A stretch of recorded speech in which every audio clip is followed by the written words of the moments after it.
formal.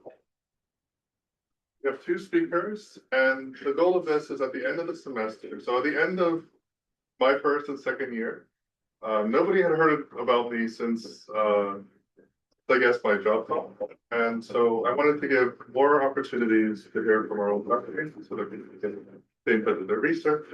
And I know DJ's been doing some amazing things, so I wanted to give an opportunity, especially to her, to talk about it. So here we are, the last podium of the year. And I'm just going to talk about for the unified framework for giant demographics. Thank you. Awesome. Yes, thanks, Kirk, and thanks for the opportunity to talk. So I'm going to share you an updated picture, at least from my personal understanding on giant planets. And if you were here 2 years ago when I was giving my job talk, I will prove that what I said 2 years ago was wrong, and I have a better picture. Okay, so towards a unified framework, that's what really I'm hoping to do, like one simple piece of physics picture that can explain the giant planet demographics overall. And just an overview on what I mean by giant planets.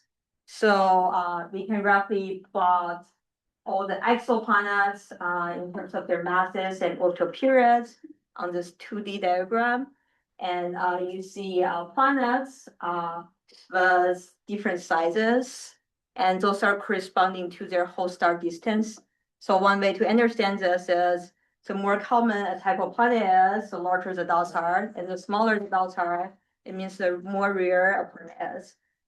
And when we think of the giant planets, we can roughly characterize them into three types.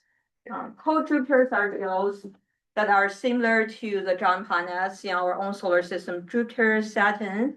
They have orbital periods of tens of years.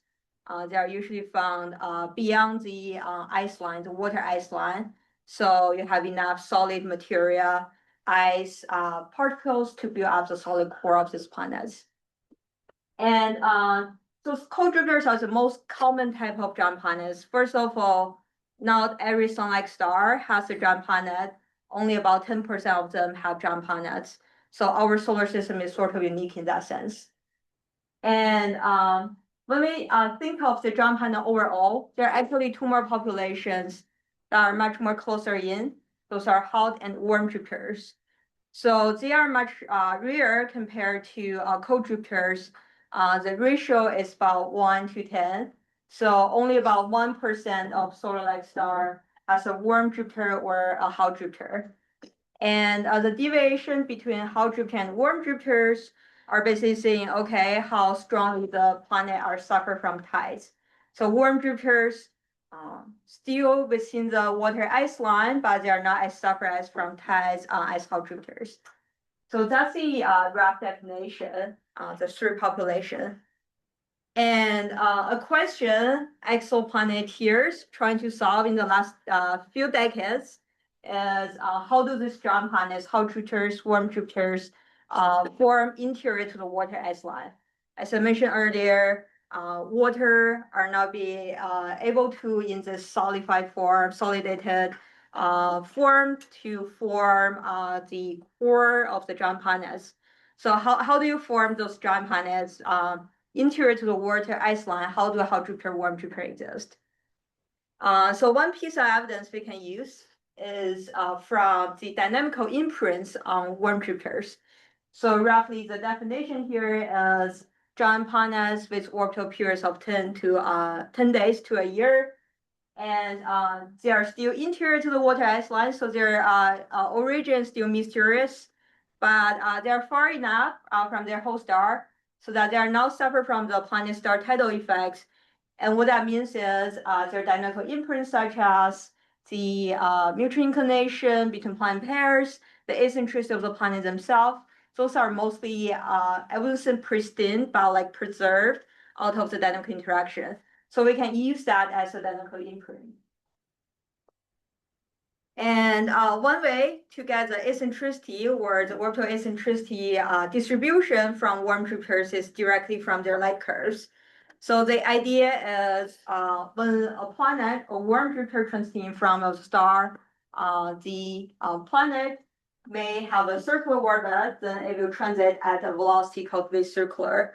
So when you look at the transit light curve, the planet roughly cross the size of the star, twice of the size of the star, and it transit at the velocity of v circular. So expect the duration of roughly twice of the stellar size divided by the v circular. And if instead the planet is on eccentric orbit, then its velocity could deviate from the circular velocity by a small delta v, and more likely the planet transit near the periapse. So in this case, the delta v is actually a positive value. The planet transit faster, and the transit duration will be shorter. So this is a rough first order approximation. When we actually model the problem, we model the both the transit shape, the transit duration, and also the ingress egress shape, so that we can know the degeneracy between the impact parameter. So overall, we can use this method and apply it to a really large population of transiting worm Jupiters with very little additional observation required. So we can do this as a population study. And this was the figure that I showed 2 years ago, the eccentricity bimodality revealed on TESS worm Jupiters. So what we found back then from the one of the very first magnitude limited study of worm Jupiters was that worm Jupiter actually have a bimodal eccentricity distribution with a low E population centered around this 0.15 eccentricity and high E population around this 0.5 eccentricity. So about 50% of systems are characterized into the low E population and 15 into the high E. And when I first figured out this bimodality in my explanation 2 years ago, I was telling you that it might indicate that worm Jupiters have multiple origin channels. So like an origin channel that is more preferred a dynamically quiescent history, and another origin channel that more prefer this dynamically hot history. So today I want to argue that 2024 DJ was wrong, and I have a better theory, and I don't know if you are happy with that by the end of the talk, but let me talk through the new theory I have. Yeah. So, especially the fact that almost none of them have really low exponential. Yeah, exactly. Yeah, so yeah, we will talk about that as well, and that's part of the new theory can support. Yeah. So 2024 DJ argued there were two distinct origin channels, and 2026 DJ saying, okay, maybe it's the same mechanism, but it's about a regime break. Okay, so let's talk about this regime break even more, a little bit more. So a huge clue we got back in 2024, shortly around the time I gave the job talk, was that for many of the worm Jupiter that was discovered back then, having the mass measurements. So we do put into the effort, and we use the radial velocity technique to actually measure the mass of those planets. And when we actually deprojected this eccentricity. Am I getting that okay? Oh yeah, sure. Thank you. If I can. It may be harder than it was. Yeah, it's.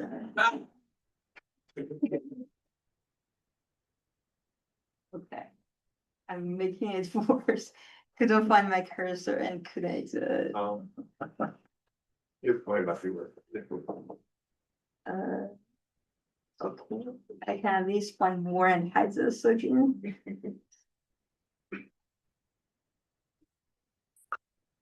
Okay, it's too hard to guess where that is. Sorry. Yeah, okay. I don't have important text over there, so it should be okay. So a huge evidence we got was the mass measurements on this planet. And now if we deproject the eccentricity axis with the mass, and we can roughly separate the planets into two populations. And here we simply divided the sample into half. Half of the points having low masses, half having high masses. And we redo the practice again and modeling the high mass and low mass population, modeling their eccentricity distribution.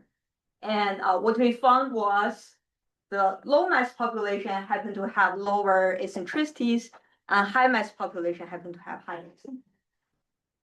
So what does this mean? First of all, we can see just from this mass dependence, we can already reproduce the bimodality trend that was discovered earlier. And we went back to the literatures and figured out, okay, this actually wasn't really something super new. When we look at the co-Jupiter population, there are also this mass eccentricity trend being discovered among the co-Jupiters.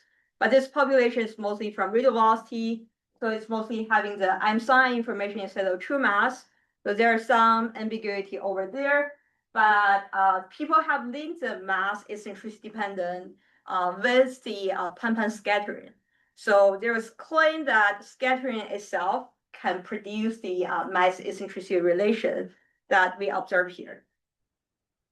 So we think of the problem harder in the context of warm Jupiters.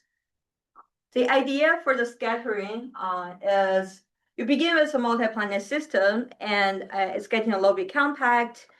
Each planet doesn't have enough space, so it leads to interactions between the planet pairs, and the system gets relaxed with an outcome of reducing the number of planets. So for planets, 5 planets are too compact, they're too much. You will reduce the system to let's say like a 2-3 planet system. And during this process, of course, there's scattering happens each time when a planet pair has a conjunction. There is some sort of scattering, some velocity cake between the planet pairs. And eventually, the goal is to reduce the number of systems to relax the system. So there are 2 sort of outcomes.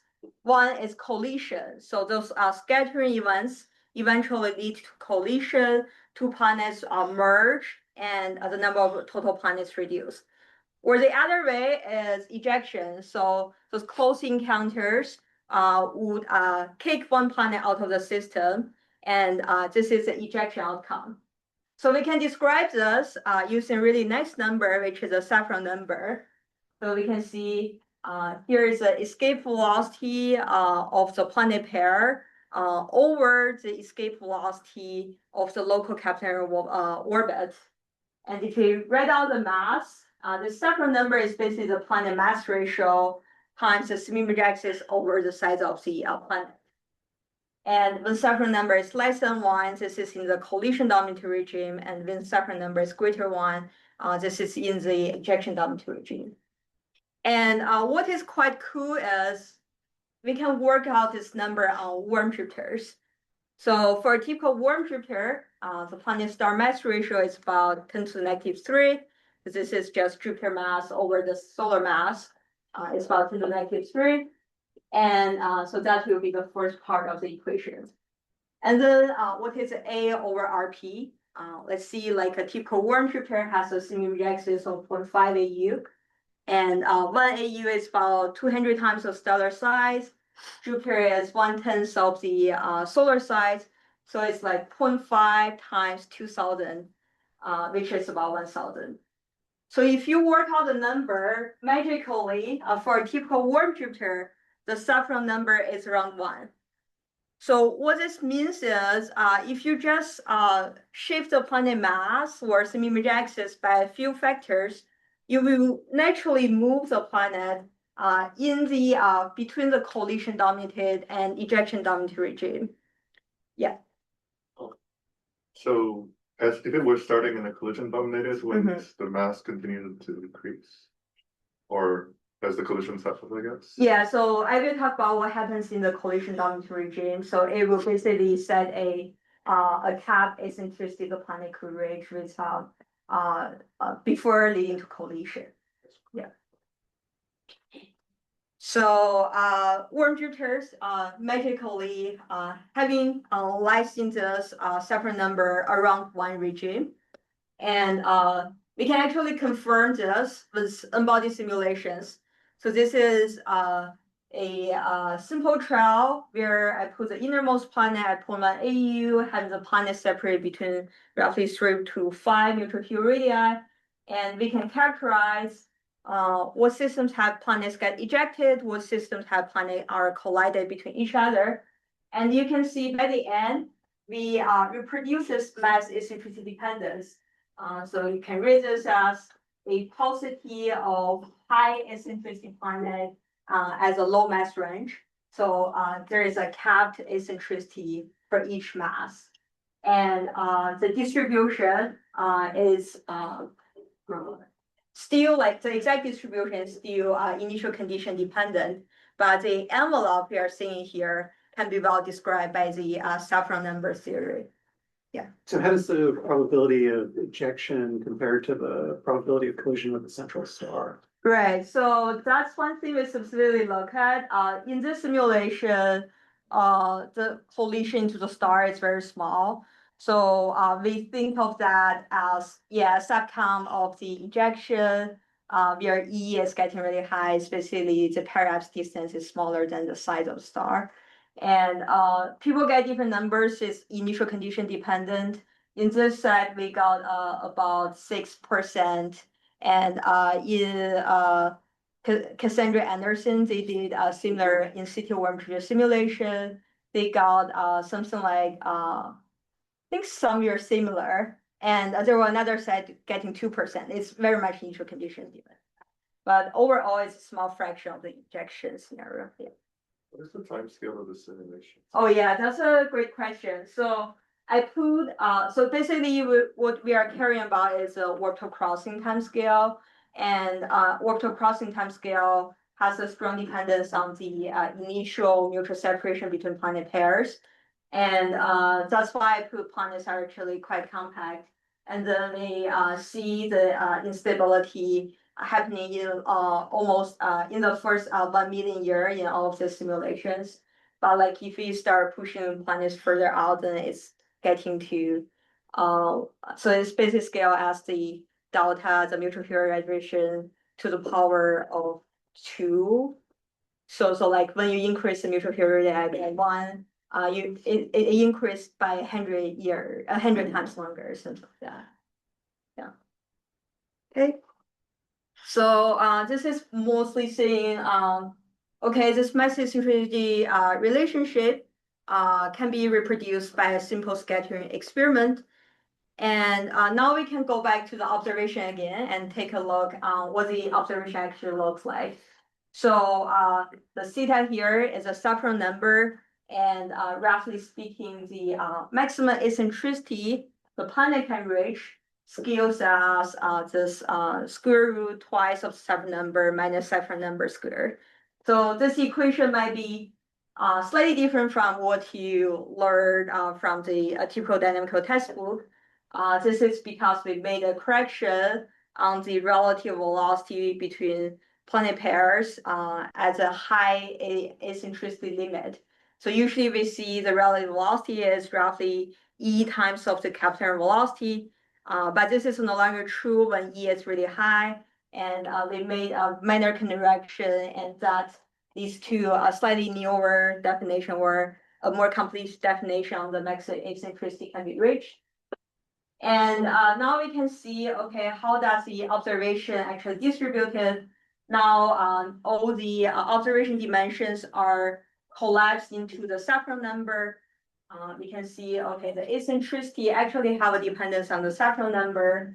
We can roughly describe as this eccentricity envelope here that we don't really observe high E planet as a low saffron number. And a main assumption we made here is the perturber planet is having the same mass and size of the observed planet, and it's usually not true. The intrasystem similarity is a number largely uncharacterized, but we do have some early evidence that the intrasystem similarity might not be that similar. I just put it that way. So that means when we see some like patterns, like potential patterns on this figure, it may or may not be real. So like the envelope one is more robust. The gap we see here is like much less significant. And also we see like a decrease on the eccentricity as a high mass ratio or high Saffron number n. We also think, okay, that is a little bit iffy. So to demonstrate this point, we relax the requirement of the perturbator has the same mass as the observed planet and redo the practice. You can see the eccentricity envelope pattern is still there. The eccentricity or maximum eccentricity of planet can reach given Saffron number can still quite nicely describe with our criteria. But like when we see other patterns, see like a gap over here or a decrease on the eccentricity over here are no longer there. So a better way to visualize this is just normalize data points by the maximum eccentricity can potentially reach. So what you expect to see between these two figures, the paucity on the upper left region should disappear when we do the renormalization. You can see flashing back between the two, and that's roughly what we observe here. So in this case, when we normalize the eccentricity, we see, okay, the points are more spread much more evenly across the allowed parameter space, and there's no strong eccentricity dependence on the Saffron number anymore. So what does it mean for the physical origins of worm Jupiters? Species in worm Jupiters are formed in compact multi-planet systems, and scattering happened nearly as a symmetry axis we observe today. So we don't need a high migration to explain worm Jupiters. We just need some mechanism that allow multiple planets putting worm Jupiters compact. So it may support the disk migration, maybe even in situ formation is possible. And this picture, I don't have details go into all the observation trend, but it explains the eccentricity by modality I mentioned. It explains the mass eccentricity correlation I mentioned, and also explains the general observed low obliquity, stellar obliquity of worm Jupiters. Since when you schedule this planets in situ, it's going to be really hard to extract the large mutual inclination when you are at the small symmetry axis. And it also naturally explained an emergent population out of TESS, where we found worm Jupiters have a moderately high eccentricity, putting them on the high migration track. And we find, okay, scattering can naturally explain this, the eccentricity of this planet. And most importantly, it may suggest that worm Jupiters are not separate population. They could just be the inner siblings of the co-Jupiter population, which also shows this mass eccentricity relationship, which may also be shaped by multiple giant planet scattering. So my last slide was a unified picture of giant planet formation. I didn't have time to talk about the Hall Jupiters, but if you remember my talk 2 years ago, I was arguing that warm Hall Jupiters can form out of the planet scattering, and they later go through the high migration. And today I showed warm Jupiters by modality and mass eccentricity dependence can also be explained by the scattering. So maybe those two pieces are connected altogether. And then for co-Jupiters, we don't have much of evidence. That's why Gaia is so exciting. It's going to give us the largest population of co-Jupiters ever. But from the early evidence from the real velocity, we also find the potential mass eccentricity relation, and it's just scattering again. So towards a unified picture, maybe giant planet dynamics is pretty simple. All you need is multiple giant planets in a more compact setup, and you have dynamical scattering happen between planet pairs, and you can shape basically all the observation patterns that we observed for now. That's the last slide.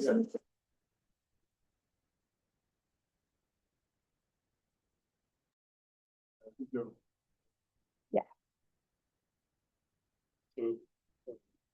So I guess the answer to why we have no hot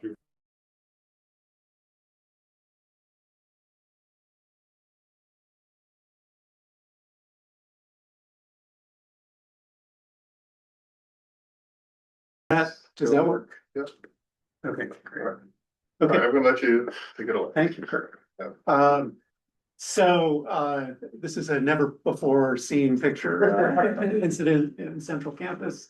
It's got some relationship to what we're talking about today, because there's a big black thing in the middle, and it's surrounded by low mass objects or things. There's some lines involved, maybe field lines. You can see here, there's a bunch of guys standing around, and I think there are 3 women here doing all the work. So, this is what I'm actually talking about. I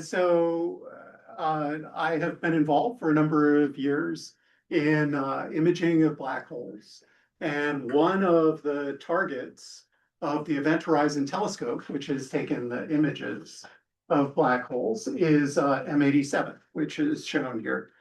And I'll be telling you in very briefly about what's going on in the very middle of M87. So this is going to be work that I've done with Nick, who may be here somewhere over there, and Vedant, who's back there somewhere, and Abhishek Joshi. So all these guys are finishing up this year and going on to postdocs. And then a bunch of other former students, a terrific undergraduate we had here a couple of years ago, and a postdoc from Harvard, and the rest of the collaboration. So the black hole imaging work requires contributions from lots of different people with lots of different skills. And so there are hundreds of people involved in this, actually. Okay, so one of our targets here is M87. M87 is a big galaxy. It's maybe 100 times the size of the Milky Way in the number of stars. You can see the stars here in this Hubble image peeking up toward the nucleus. And then lots of little points, which are the globular cluster system of M87. It has an enormous black hole in the middle. It's about 6 billion solar masses, which compares to the 4 million solar mass black hole at the center of our own galaxy. And then the most obvious and spectacular feature here is the jet, which was first noticed by Heber Curtis in, I believe it was 1918. And he just made a little note in his paper saying there's a curious ray coming out of the middle of the galaxy. And this is now the archetypal extragalactic radio jet, which you can see in the radio, but you can also see it in the optical here. And we see this through synchrotron radiation. So these are sort of TeV electrons radiating in a few hundred microgauss magnetic field in the jet. And if you zoom in here by a factor of around 10 million, okay, so we'll see if this works. There we go. Around a factor of around 10 million, center of the galaxy. You see this thing, and this is the first image of a black hole, although there's some additions here in the form of these little striations. We're not really resolving any structure here. These are not actual striations. Those are meant to signify the polarization of the image. So the polarization vectors follow these streaks on the image. And we're seeing this at a wavelength of 1.3 millimeters, 230 gigahertz, which is the frequency that Event Horizon Telescope operates at. And I should say, just to back out for a second, this Event Horizon Telescope is a set of millimeter wavelength antennas that act cooperatively and are spaced all over the globe. So at each antenna, there is an electronics rack that records the voltage stream from the telescope. And then those recordings of the voltage streams are brought back to a central location, and they're correlated. And then that is used to reconstruct an image of the source. Okay, so this image shows you what was seen in 2017. So there was a 2017 imaging campaign. and published in 2019 and 2021. And let me just say a few words about what this orange donut is. So we are seeing synchrotron radiation here. And the synchrotron radiation is produced by sort of 10 MeV electrons, so not super energetic electrons, electrons with Lorentz factors of a few tens, in a magnetic field of a few tens of Gauss surrounding the black hole. And the black hole is right here. It's the hole in the middle.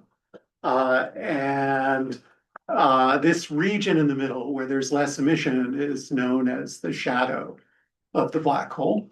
And we think that any line of sight that comes to us can be traced back here, and lines of sight in the shadow wind up on the event horizon of the black hole. Okay. And you know, for the major feature here is just there's something black in the middle that's embedded in radiating sort of translucent plasma. And so that's why there's a dark spot in the middle. But gravitational lensing is also playing a very significant role here. So the hole itself is lensing the emission from the plasma that surrounds the black hole.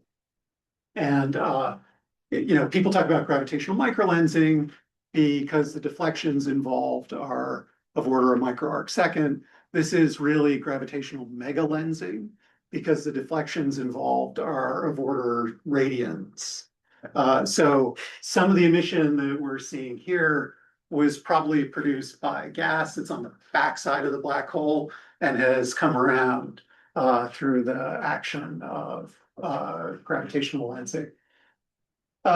Okay, so that's what we're seeing here. So really hot radiating plasma surrounding the black hole. Okay, so that's the basic idea, but you know, we did this a while ago, and the question is, what do you learn from these images? You know, it's a cute trick. But what do we discover from this? Okay, so there are a number of things we learn. Some of them come from the work of Nick and Vedant and Abhishek here. But the first thing also has an Illinois connection through Jim Bardeen. So you may know John Bardeen was a faculty member here, invented the transistor and so on. Got 2 Nobel Prizes, and he had a son named Jim. And Jim was one of the founders of black hole astrophysics. And he understood that this characteristic ring size could be calculated in terms of photon orbits. And there's a classic paper on this from the 1970s. And it turns out that the diameter of this ring is connected to so this is the angular diameter of the ring, and this is connected to the mass of the black hole and the distance to the black hole, which in this case is around 17 megaparsecs. And it's almost independent of the spin of the black hole, unfortunately. I wish that weren't the case. This is in a Taylor series expansion, there's an A squared term and there's a coefficient of 1/18. So that's just bad luck. So this, if you know the distance and you know the angular size of this thing, you can use this to measure the mass of the black hole. And this is one of the first science results from EHT. So prior to the 2019 EHT results, there were a variety of mass measurements for this black hole that ran from 3 × 10⁹ all the way up to about 6 × 10⁹ solar masses. And this confirmed that the 6 × 10⁹ measurement was the correct one. And that came from stellar dynamics. The lower mass came from gas dynamics, so the motion of gas in the inner arc second of M87.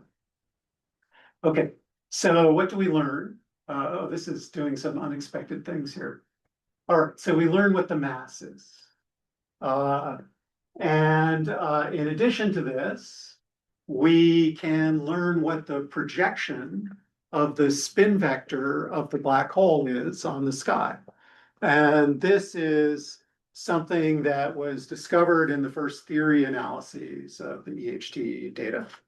and is elaborated on in a paper that's led by Nick and is sitting on my desk right now. So the way you get this from this image, so I'm going to sort of go through and tell you all the things you can read off this this image. So one of the things that you can see immediately is that there's a ring. So the diameter of the ring tells you the mass, and then there's an asymmetry in the emission. Okay, and the angle of the asymmetry, it turns out, tells you what the approaching limb of the black hole is. So in all the models, the ring is brightest on the approaching limb. So if I have a spinning black hole like this, then it's approaching down here. And that means that the spin vector projected on the sky looks like this. Okay. And this is a really non-obvious result that came out of the simulations. I think if we hadn't had the simulations, it would have taken us many years to get to this. So what I've done up here is write down an equation which describes the brightness temperature, TB, on the ring as a function of position angle. And you can see that there's a central position angle here where the ring is going to be brightest. And then there's an amplitude that describes the asymmetry of the ring. And that number is like 0.5 or 0.6 for N87. So it's quite a bit darker up here in the northeast than down here in the southwest. Yeah. The power line is the standard with the radio jet. How aligned is this vector with the radio jet? That is a great question. Okay, so let me go back. I've consistently aligned all the images in this talk. North is up, and the jet goes off here at about 70 odd degrees to the west from north. And so if you look at these images, the bright point is approximately 90 degrees to the jet. You say, well, you know, that's not perfect. It doesn't look perfectly aligned. There's a bright bump over here. And that's because the whole plasma surrounding the black hole is turbulent and it has a time-dependent brightness. So sometimes it's brighter over here and sometimes it's brighter over here. And in fact, when we first saw this, we said, well, it's a little surprising there's so much emission over here. And we predict that the next time that EHT goes and looks at this, the bright spot will be further over here. And indeed, that was what was seen. Spencer. If your spin vector is aligned with a visual brightness, do you have a large range of final answers if the brightness itself shifts a lot? Yeah, so yes. So you have to go back and get multiple independent observations of the black hole to sort of nail down the mean position angle of the bright spot. And that's one reason why we want EHT to continue operating. Yeah. And why we want to go back and get higher resolution observations. Okay, so mass of the black hole, projection of the spin vector on the sky. You have a hand on Zoom. Shin, go ahead. Yeah, hi Charles. Can you remind us? So the size and mass relation that depends on the assumption of GR, right? So basically, do you already assume like do you assume a independent mass from the host galaxy and then test if the size is consistent with like curl? Is that how the logic goes? And also my second question is the host inferred mass, is that really independent of the GR assumption? No, it's not. So you can drive this logic in multiple directions. So one thing that you can do is say, all right, we're going to assume GR is correct, which, you know, I would bet my house on. And then you can use the size of this thing to measure the mass of the black hole. Another thing that you can do in our other source, which is the galactic center, is compare the size of the ring to the size you expect based on the stellar dynamics mass measurements. So we know the distance and mass to the black hole at the center of our galaxy very accurately, thanks to the work of Gensel and Gase and many, many others. And so we can compare those two, and it turns out that they're consistent to within about 20%. I have one more thing to say about this in terms of testing GR, because everybody looks at this and thinks, wow, you're looking at strong gravity, you must be testing GR. And my point of view, which is not very popular in my collaboration, is that EHT is not a gravity experiment. So there are alternative theories of gravity for which there are complete dynamical theories, and those have parameters in them. And those parameters are constrained by the mergers that are seen by LIGO. So mergers of sort of 10, 50, 100 solar mass black holes. And then the effect of that parameter, which is dimensional, scales as 1 over the mass of the black hole to the 4th power. So the effect of any deviations, so the deviations are constrained to be smaller than an order unity for the stellar mass black holes. And then you run those out to a 10 to the 10 solar mass black hole, and it's 40 orders of magnitude smaller effects.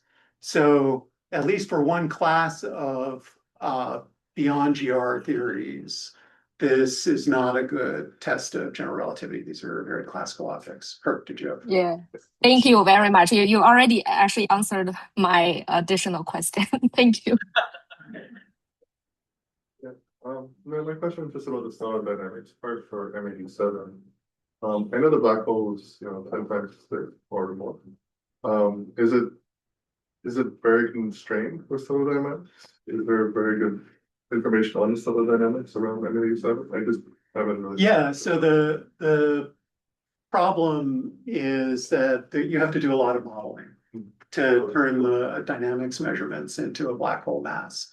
And you have to model anisotropies in both the spatial distribution of stars and the velocity distribution of stars. And you have to know something about the dark matter distribution in the galaxy. And so the combination of all those things leads to some uncertainty. Okay. So let me, there's my. Okay, so this, I'm claiming, tells us which way the spin vector of the black hole is, thanks to Conroy et al. 2026. Okay. So in addition to that, we see these striations on the image, which show us the polarization vectors. And you'll remember, if you took radio processes from Bryan fields, that the polarization vectors associated with synchrotron emission are approximately perpendicular to the magnetic field. So this is kind of telling you which way the magnetic field is pointing. And so I've tried to sort of construct that with these double arrows here. So the field is arranged in sort of a spiral pattern, kind of a twisted pattern around the black hole. And not only that, but the level of polarization is actually quite high here, which suggests that the field is really well organized on this scale. So key result here is that there's a well-organized field close to the black hole. Yeah. Are you able to test like Blandford's Nyack stuff? Like, does Yeah, I'll get to that. No, actually, not really. Not yet. I think we will be eventually. Okay. So another aspect of this, and I'm losing all my explanatory text over here due to bad keynote chip. But you can see that the brightness distribution, again, is asymmetric, and there's an amplitude here. And the question is, what sets that amplitude of the asymmetry? And one thing that we have found in running through our library of models of this source is that the amplitude of the asymmetry is connected to the spin of the black hole. So for low spin black holes, the asymmetry is very small. And then as you turn up the magnitude of the spin, the asymmetry becomes larger and larger. Almost, or this orientation of the spin vector almost linearly with the magnitude of the spin. So that is a result from Bernstein, Conroy et al. From just, that was this year, actually. 2026. All right, so you do learn a number of things from this image. You can read off the mass, the direction of the spin. You can read off something about the magnitude of the spin, and you can read off something about the geometry of the magnetic field. Okay. So, Yeah. But having seen the movie Interstellar, I know that sometimes there's a sort of line through the middle, and I'm not seeing that. So where that tells me about the orientation. Yeah, so I don't want to get into my whole litany of complaints about Interstellar. But the notion there is that there's a thin disk around the black hole, much like Saturn's rings, so we can connect back to planets. And that requires a very high accretion rate. So when you turn the accretion rate down, the disk at first gets thinner around the black hole. And then once you cross some critical value of maybe 10 to the minus 3 of Eddington, it starts to get geometrically thick and optically thin. And we think M87 is accreting at maybe 10 to the minus 5 of the Eddington rate. So it's pretty bright, but if it were accreting at the Eddington rate, it would be as bright as Vega is. Wow. So so it's really about the accretion rate. And the same is true for the black hole at the center of our galaxy. It's like 10 to the minus 8 at Eddington. M87 would be as bright as Vega? M87 would be as bright as Vega. Yeah. It'd be the closest quasar. Yeah, it would be spectacular. Yeah. Okay. So that said, can you still can you say something about the orientation? Are we seeing it mostly face on? Oh, yeah. Yeah, almost face on. Yeah. So there's a lot of work on the jet. So people, as soon as the VLA turned on, people started, making images of M87's jet. And then there are a bunch of arguments that I won't go into that you can use to try and deduce the orientation of the jet. And it's pointed almost right at us. So it's about 18 degrees or a third of a radian from the line of sight. So I was going to mention that in the first slide, but I forgot to install the poll. So we're seeing it almost face on. But actually, these things look like a ring even to fairly high inclinations because of gravitational mega lensing. Yeah, and in the first optical image, the jet was not face on, right? It was not coming toward us. So that It's not coming toward us, but it's just about 18 degrees to the line of sight, and has been like that for like a million years. Yeah. So you might wonder if it could flip around. Exactly. Yeah, there's a little bit of evidence for changes in the direction of the jet close to the source, but I would say that may just be noise. So it's possible that so there's some limits there, but the jet is very variable. So you have to average over a long period of time to. Yeah, I'm gonna say, let's wait until the end. I wanna hear that. I'm almost done, actually. So let me say just a few more things. So what do we do now? So here's a set of images of M87. The 2017 was the one I've been talking about, is on the left. We have one from the 2018 campaign, the 2021 campaign, and there are actually a bunch more on the way, some of which show very interesting features that I can't. Okay, and then we have the galactic center, which is actually slightly bigger in angular scale, but which we also have polarized images for. But those are just more images. They're interesting because the source is turbulent. So when we try to compare to models, we want to get some kind of time average. But they're not spectacular. They're not as spectacular as the first image of a black hole. Okay, so what's next? Well, to appreciate that, we go to the models, and this shows some of our models. This is a movie that was made by Abhishek. And this is an M87 model. And you can see this narrow ring. That's the thing that's made by the gravitational lensing. So that's what's known as the critical curve. So if you are inside the critical curve and you trace back along the line of sight, you wind up on the event horizon. And if you're outside, you wind up somewhere far, far away in a galaxy far, far away. And you can see there's a lot of interesting stuff going on here at the super high resolution, which is not observationally achievable, but is theoretically achievable. So one of the things that you see are these spiral waves, which are present in the disk. And in the future, there's the possibility of actually measuring the inclination angle of those spiral waves. And in addition to that, you can see the waves kind of sit there. Like you can see, it's tough to sort this out, but clearly they're not moving with the flow, right? The flow is moving through these waves, just like gas moves through spiral arms in galaxies. And then they are moving kind of slowly around this ring. Okay, and that is something that a very interesting paper by Conroy et al.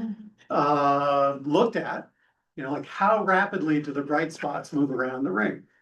And I would say that the naive expectation was that they should move with the flow. They should orbit the black hole. We just measure these things and we'll measure the orbital frequency close to the black hole. And we don't have to do any of this gastrophysics. We can just calculate what the clean geodesics are. And the result of this calculation is that actually you need to do the gastrophysics.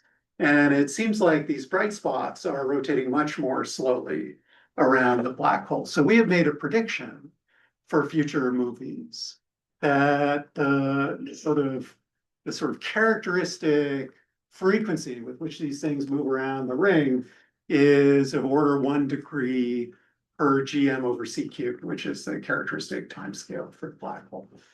So coming up in the future, we're expecting these movements. So there is a paper on movies of Sagittarius A star, which is winding its way through the system and which should appear on your doorstep sometime this summer. And then there's a set of movies being made of M87. And that requires going back and revisiting the source every few days to get a new image. And that campaign is going on right now and has been since about January, and it's been very successful. We have a lot of data. What's the physical timescale of this? Yeah, so this, I have that hidden under here somewhere. So 1M, so 1 GM over C cubed is about 8 hours, let's say. It's actually more like 9 hours, but there are 3 8s and a 24, so that makes it easier. So there's about 1,000 M in a year. And these things circulate around in, like 300 M. Yeah. So of course it's a photon ring, but is it required for it to be a perfect circle? No, and it's not a perfect circle, actually, if it's spinning. If it's not spinning, it's a perfect circle. If it's not spinning and you believe in general relativity, then it's slightly flattened. And if you go to a extremal black hole, it actually looks like a D. There's a flat side on the thing, but you have to get really close to maximal rotation. And so you have plasma in the back. That's actually what's being trapped in the photon ring, so to speak, because you have Yeah. And so that distance would be whatever our distance to M87 plus the short shield radius, or even maybe a bit further. Yeah. So you might hope to see some time delay effects, but that's really hard. So just a second, the photon ring, how well does it correspond to the event horizon? Okay, so the question was how well does this correspond to the event horizon? Yeah, is it exactly the event horizon? Well, or no, so if you're inside this, the geodesic traces back to the horizon, but you can see there's actually a dark spot in the middle and there's some emission from the interior. And that is the equatorial, that's the disk coming in at the black hole equator. So that shows up inside this critical curve. Mhm, mhm. And then the stuff that's out here is actually on the other side of the. Oh, okay. Okay, I want to run, I have just a few more things to say and I'm out of time. Yeah. So, Okay.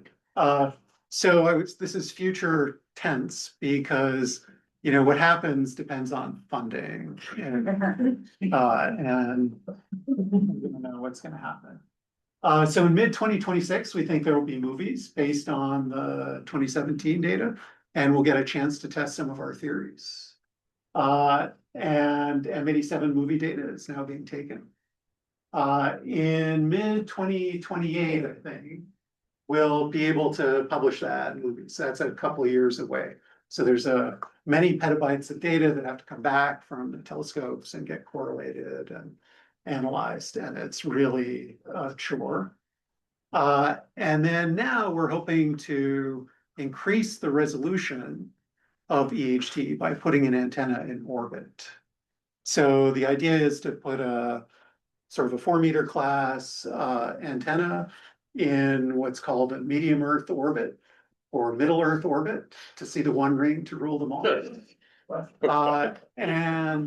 That will increase the resolution of EHT by about a factor of 4. And I'll show you, so this proposal is basically written and has been written since last year when the Small Explorer program was called off. And we're still not quite sure what's going to happen this year. So if it is approved, it'll go up in 2031. Okay, and then those high resolution movies may allow us to test the Blanford-Snack effect. And I can't really say how, but let's hold off just for a second. So this shows you an EHT image and then a VEX image and then a simulation, which is perfect. And this is what the movies look like. This is thanks to Paul Tita and Daniel Colombo at Harvard. And they've reconstructed the VEX movie from sort of realistic synthetic data. And you can see the spiral arms there, and you can see a fairly narrow feature associated with this critical curve or so-called photon ring on the sky. Okay, so that is all I got. Maybe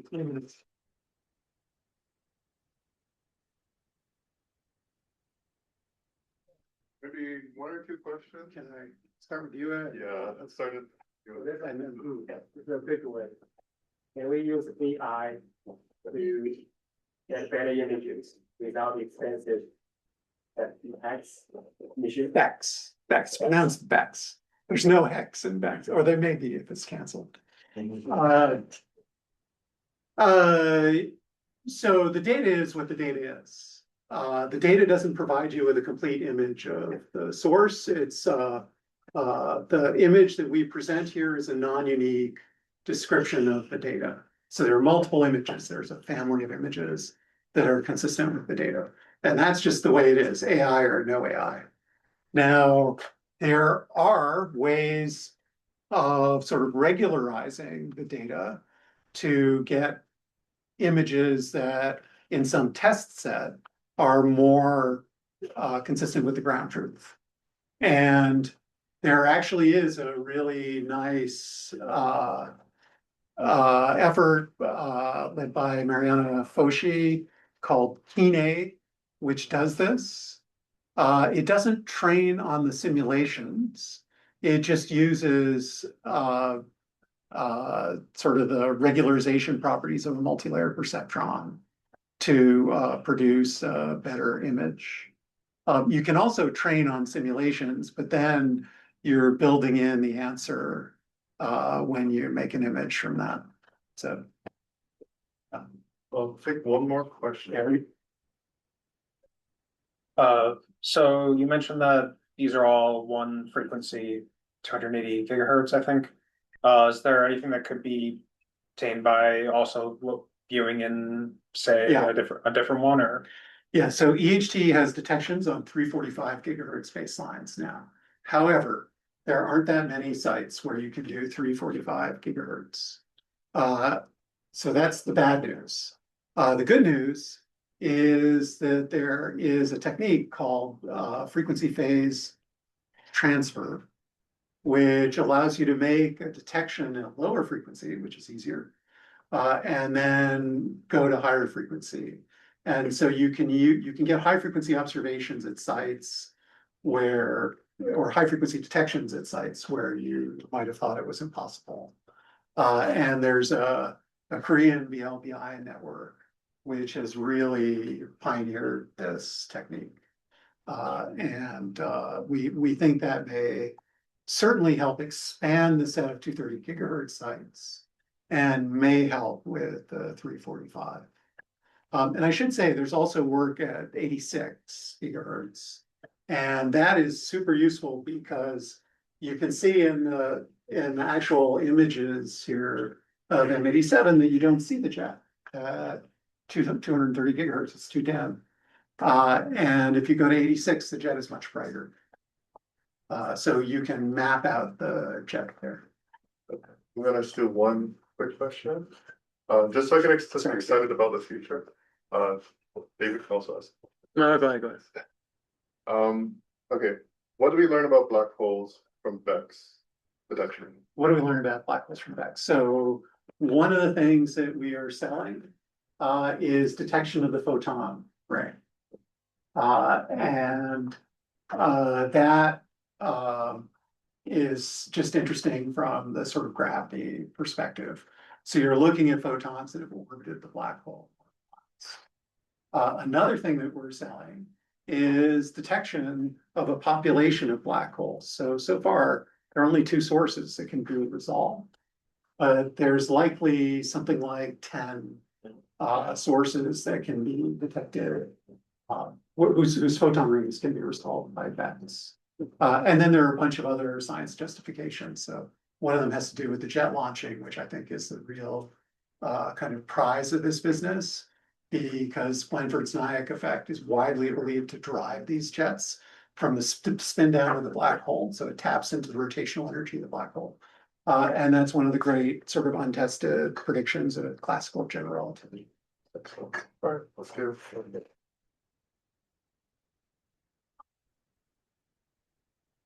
And that's it for the semester.